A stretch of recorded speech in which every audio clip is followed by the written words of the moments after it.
নমস্কাৰ বন্ধু বান্ধৱীসকল, সকলোৰে ভালনে? আশা কৰিছোঁ সকলোৰে ভাল। আৰু মোৰ ইউটিউব চেনেললৈ আপোনালোকক বহুত স্বাগতম জনাইছোঁ। মই দীপামণি দাস।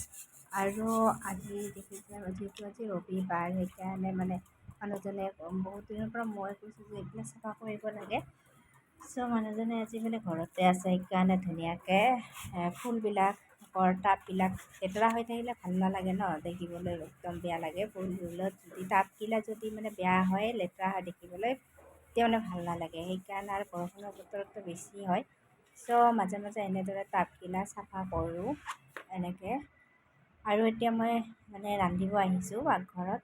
আজি মানুহজনে সুধি আছে কি বনালি, তাৰপিছত মই বনালোঁ কেৰেলা ভাজি, পটল মাংস বনাই আছোঁ আৰু দালি এনেদৰে। আৰু এতিয়া ভাত চাত খাই লৈ চোতাল হ'লোঁ। আৰু এতিয়া কি বাচন বৰ্তন মাজি ধুনীয়াকৈ থৈ দিলোঁ আৰু পাকঘৰত ধুনীয়াকৈ চাফ চিকুণ কৰি থলোঁ। কাৰণ আৰু বতৰটো এতিয়া ভালে আছে, কিন্তু এতিয়া বৰষুণ আহে নেকি, অকণমান আন্ধাৰ হৈছে। আৰু এতিয়া অকণমান ৰেষ্ট ল'ম। আৰু আপোনালোকে মোক ভিডিঅ'টো চাই যদি ভাল পায়, তেতিয়াহ'লে মোৰ চেনেলটো ছাবস্ক্ৰাইব কৰিব আৰু আহিব লগা ভিডিঅ' তেতিয়াহে পাই থাকিব।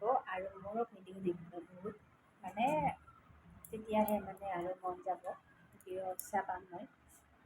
আজিলৈ বাই বাই। আকৌ লগ পাম নতুন এটা ভিডিঅ' আৰু লং ভিডিঅ' দিবলৈ চেষ্টা কৰিম। Bye bye.